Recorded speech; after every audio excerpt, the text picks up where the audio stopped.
Que los que están enfocados desde la perspectiva filantrópica, de alguna manera, ¿qué es la filantropía? Si nos preguntamos, fueron los primeros inicios en el mundo de la expresión de un sentimiento de solidaridad, de caridad, de amor al prójimo, incluso de empatía, aunque se haya comenzado a hablar de la empatía mucho después, de ese tipo de valores.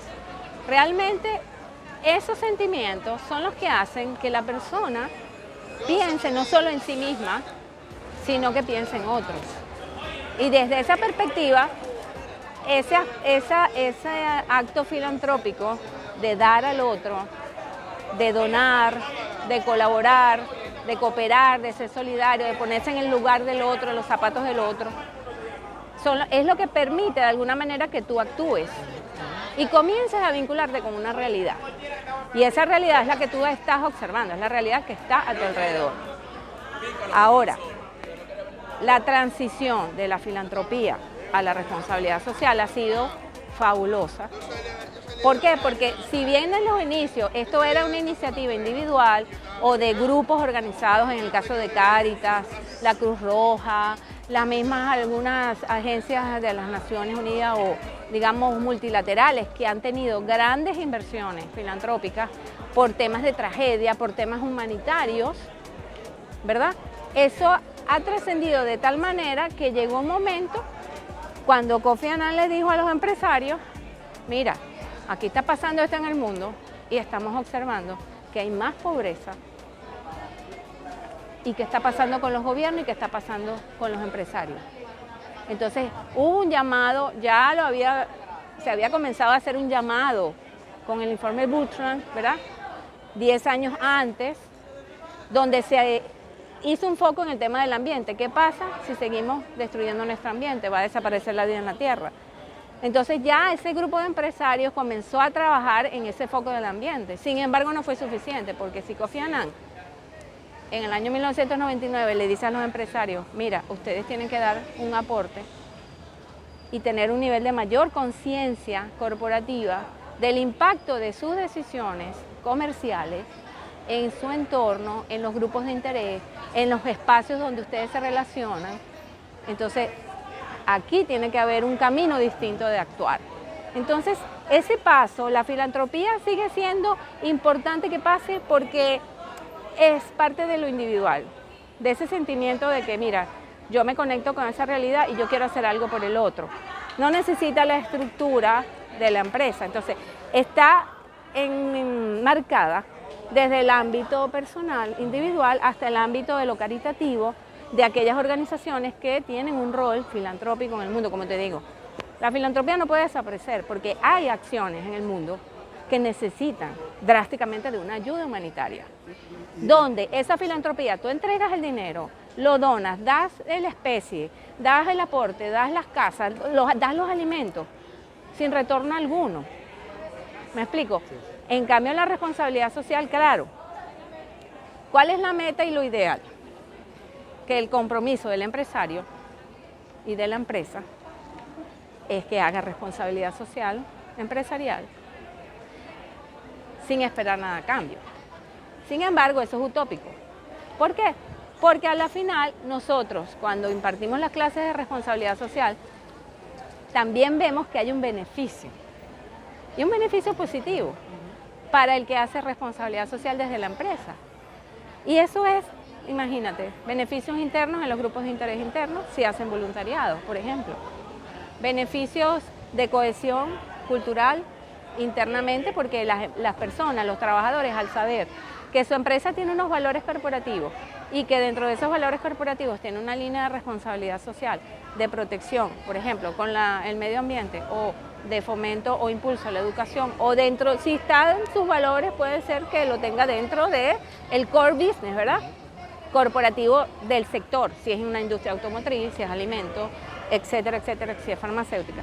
Pero lo importante es que las personas sientan ese sentido de identidad con lo que están haciendo en la empresa y con que el impacto de las decisiones que se tomen a nivel corporativo tienen un efecto positivo. Entonces, hay empresas que siguen teniendo efectos, que las decisiones que tomas tienen efectos negativos. Obviamente, si tú tienes un proceso químico y tú decides como empresa botar los desechos en el río, eso es un impacto negativo. Pero entonces, ante ese nivel de conciencia corporativa, ¿qué puedo hacer yo como empresa para evitar, minimizar, cambiar esa realidad?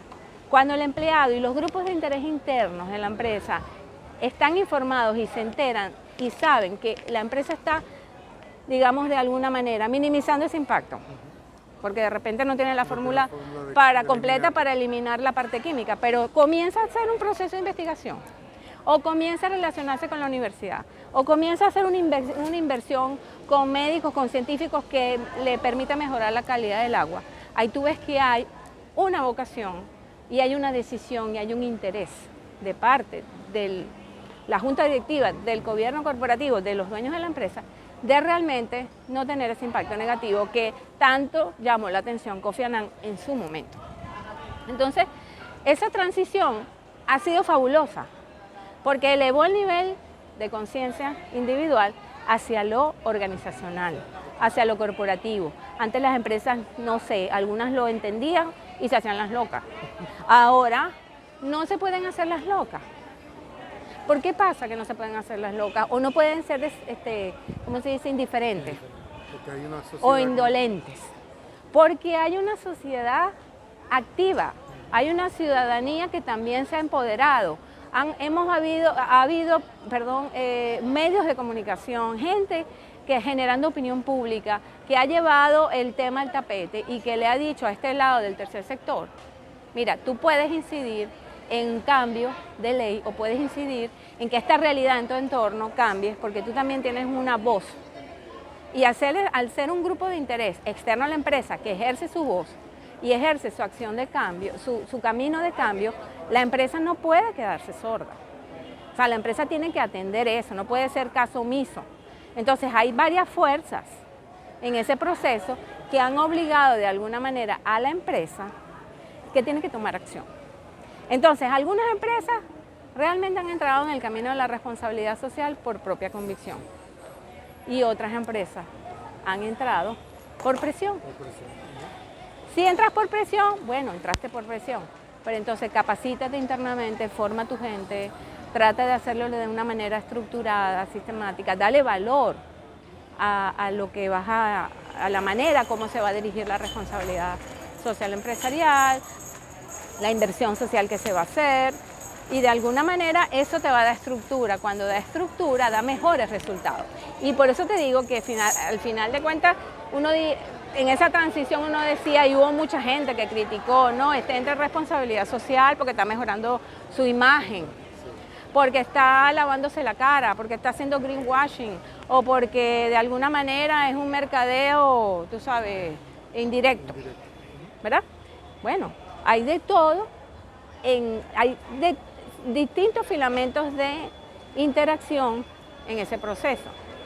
Pero si a ti, como empresa o como empresario, te llega a ese nivel de conciencia, yo estoy segura que tú vas a tener un enfoque distinto de esa realidad. Entonces, Rosani, usted como profesora que ha tenido, creo que más de 10 años, si no me equivoco, sí. dando clases de responsabilidad social, ¿usted entiende que las empresas han asumido esa noción de que deben capacitarse y de que deben capacitar a su gente para hacer un mejor trabajo de responsabilidad social? Sí, lo ha habido. Te lo cuento porque, mira, cuando empezó la responsabilidad social empresarial en Venezuela, que fue entre 1999 y el 2000, digamos, el liderazgo que tuvo la Cámara Venezolana Americana de Comercio e Industria, BENAMCHAM, en Venezuela fue muy importante. Se comenzó a hablar de capacitación, se comenzaron a hacer talleres, es decir, Venezuela tuvo un liderazgo importante. Llegó un momento que por la situación país, por distintas fuerzas políticas, económicas, todo realmente lo que ha afectado la gestión de la empresa y la supervivencia de la empresa en Venezuela, se comenzó a estancar. Pero el modelaje de Venezuela fue muy importante porque a raíz del trabajo de Venezuela comenzaron los demás países a hablar de responsabilidad social empresarial. ¿En qué sentido? Se comenzaron a formarse, se comenzaron a dar diplomados, talleres, comenzaron los empresarios también a organizarse. Y yo lamentablemente me da dolor porque yo sé que Venezuela estuvo en ese liderazgo.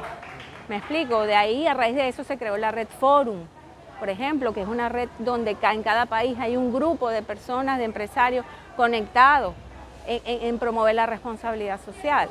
Entonces, claro, ¿qué pasa? Bueno, si nosotros vemos que hay un interés, obviamente, las universidades han tenido también que capitalizar ese contenido, buscar la formación y bueno, en Venezuela hemos tenido, wow, imagínate, al principio eran 2 universidades y ahorita ya tenemos más de 10 universidades que tienen el tema de la responsabilidad social empresarial inmiscuido en todo su currícula, incluso la Universidad Simón Bolívar fue una de las primeras que introdujo una cátedra de conciencia social transversalmente a todos los estudiantes, desde primer semestre hasta el último semestre.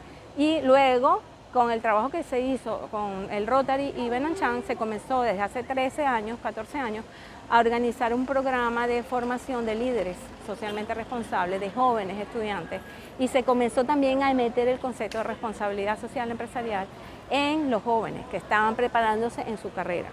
Entonces, la sistematización de ese aprendizaje, de la sabiduría, de la práctica, de las experiencias de las empresas venezolanas, y además que bueno, hubo también referencia de otros países donde de alguna manera tenían algunos avances en otros temas.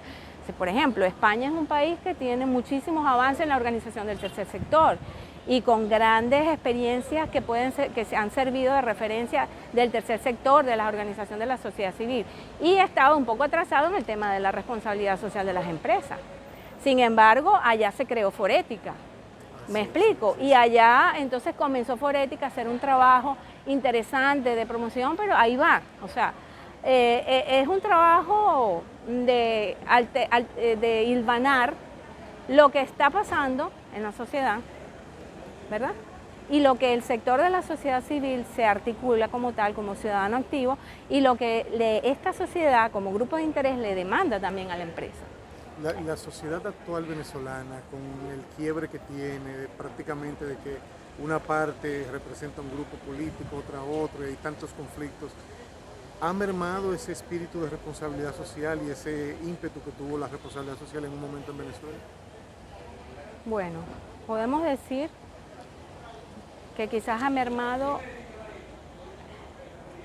los esfuerzos, es decir, la capacidad de acción, el alcance a nivel de lo que antes hacían, por el tema de que la empresa ha estado muy coartada, financieramente ha estado bastante afectada por los cambios de la economía, por los cambios, bueno, la coerción, el seguimiento, la persecución que ha tenido el gobierno venezolano hacia las empresas, donde te corta por aquí, te corta por allá, ha hecho que la empresa se haya tenido que reinventar.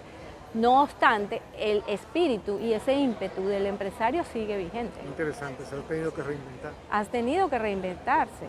Y de hecho, nosotros hemos visto cómo en Venezuela ha evolucionado, ha crecido el tercer sector. Porque ante las grandes realidades que nos están afectando, han habido nuevas organizaciones de desarrollo social que se han creado. ¿En torno a qué? En torno a los problemas que hemos tenido. Defensa de los derechos humanos, temas de situación de política. ¿Me explico? Entonces, hay muchísimas ONGs que surgieron a raíz de la defensa de los derechos humanos por tantos problemas realmente políticos, a raíz de los temas de nutrición, de la hambruna que hemos tenido en el país, de los temas de salud. Entonces, han ido surgiendo esa sociedad activa, que tú la ves en los medios de comunicación, en marchas, haciendo sus demandas, también ha tenido la oportunidad de organizarse un poco más de acuerdo a sus posibilidades. Porque cuando vino el presidente Chávez, lamentablemente, él eliminó la subvención que le daba al sector de las ONG, a los partidos políticos, a la iglesia y a algunos sectores especiales, ¿no? Después con la iglesia tuvo alguna rectificación, después volvió a retomar algún apoyo a las escuelas católicas, entonces le da algún apoyo a la Asociación Venezolana de Escuelas Católicas, por allí, digamos, él ha mantenido, pero él lo primero que hizo fue quitarle la subvención que le daba el gobierno para fortalecer la democracia, para que esas fuerzas que vienen de abajo, porque son sociedad civil organizada, tuvieran unos recursos, unos fondos para poder hacer partidos políticos nuevos, seguir ejerciendo la democracia, organizarse en ONG no gubernamentales, etcétera, etcétera. Y a raíz de eso, bueno, muchas ONG decayeron, tuvieron que reinventarse, buscar una mirada fuera del país.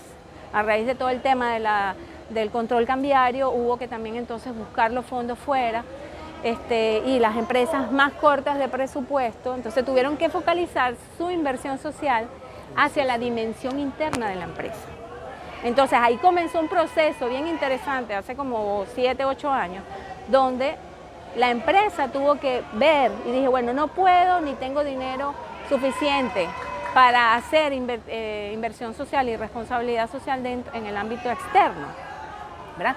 Pero sí lo puedo hacer en mi dimensión interna. Entonces comenzó a fortalecer al trabajador, comenzó a fortalecer sus procesos internos, comenzaron a surgir mucho voluntariado corporativo, que es otra manera de ejercer la responsabilidad social empresarial. Se comenzaron a ver muchos cambios incluso en los temas de los productos, de consumo responsable, de mercadeo con causa social. ¿Me explico? Entonces, de alguna manera comenzaron a conectarse esas estrategias de responsabilidad social con la realidad, pero de otra forma. Y hoy en día tenemos un mayor voluntariado en Venezuela que hace 10, 20 años, porque las empresas han tenido que, en esa reinvención, bueno, yo no puedo salir a donar, ni ser totalmente, digamos, filantrópica con una ONG, pero sí puedo decirle a esa ONG, por ejemplo, que yo tengo un abogado y que tengo un contador, ¿verdad? Que el contador le puede hacer el estado financiero y el abogado lo puede asesorar en temas legales. Entonces, ahí hemos ido, tú sabes, surfeando, como dice uno, ¿no? Esta realidad. Sin embargo, cada vez más es necesaria la responsabilidad social. Y el mundo, las empresas en el mundo, los gobiernos en el mundo, con tantos problemas que siguen habiendo en el planeta, tenemos que focalizar ese nivel de conciencia en la población, en ese grupo de interés interno o externo a la empresa. ¿Por qué fortalecerlo? ¿Ah? ¿Por qué fortalecerlo? Bueno, para que podamos seguir subsistiendo en este planeta. Porque hay un tejido social que lo conforma el capital social, que somos nosotros, los talentos, ¿verdad? Cada persona en su país es un talento, ¿verdad? Y si está formado, muchísimo mejor, porque tiene un conocimiento que pone al servicio de la sociedad. Aunque no tengas un conocimiento muy técnico o muy profesional, tienes un oficio que también eso ayuda. Pero las sociedades se construyen es por las personas que tienen. Entonces, si estas personas están sensibles y de alguna manera, como capital social, se sienten agentes de cambio y por eso articuladas con intereses comunes, tú construyes ese capital social y ese capital social activado en ese derecho que tienes y en ese deber que tienes como ciudadano, no solamente como consumidor de un producto, sino ciudadano y también como ser humano de este planeta, tú vas construyendo ese tejido social y ese tejido social es lo que te da cohesión, es lo que de alguna manera te da estructura para que tú sobre esa plataforma puedas plantear cosas, plantear nuevas soluciones, plantear nuevas ideas, articular trabajo trisectorial o también con las multilaterales, que también han puesto, digamos, parte de sus fondos para apoyar a la sociedad civil organizada en vista de que también la empresa no tiene suficientes fondos como para darle estructura. Y de alguna manera, al tú tener ese tejido social, en cada país que se ponga ese granito de arena, vamos a tener un mejor planeta, obviamente, y un mejor espacio, un mejor ambiente. O sea, la vida no tiene sentido si los seres humanos no cuidamos nuestra propia vida. O sea, no cuidamos el sentido de la vida, y el sentido de la vida pasa desde el primer momento en que tú respetas el derecho a vivir y que también respeta el derecho de la naturaleza, porque la naturaleza nos da todo lo que nosotros nos ponemos, nos da los alimentos, nos da el agua, nos da todos esos recursos para nosotros subsistir bajo estas condiciones, en este sistema solar, por lo menos es el que yo conozco. Que hay otros, sí, porque hay un sol y hay otros, los científicos de la NASA dicen que hay muchos universos, entonces obviamente hay otras condiciones de vida que yo no conozco, pero en esta, que es donde estamos, nosotros tenemos realmente que enfocarnos en, bueno, ahora cumplir todos esos objetivos de desarrollo sostenible, en tratar de ser esos agentes de cambio desde cualquier perspectiva, desde lo personal e individual hasta lo corporativo y gubernamental, en los tres sectores, sector privado, sector público y tercer sector. de alguna manera articularse, mantener esa triangularidad de trabajo conjunto. Y como te decía, ese capital social convertido en ese tejido va a tener la capacidad de trabajar en equipo y de generar soluciones para mantener la subsistencia del planeta y nuestro hábitat. Porque si no, imagínate, nosotros mismos nos estamos ya con las guerras, nos estamos matando. Y finalmente, Rosani, si fuera a darnos un mensaje a las personas que desde República Dominicana, Venezuela, Chile, cualquier país, estábamos promoviendo acciones de responsabilidad social y de voluntariado, ¿cuál sería ese mensaje que Rosani Paredes nos daría? Bueno, yo siempre le digo a mis estudiantes, desde el primer día de clase, que los veo, primero los felicito.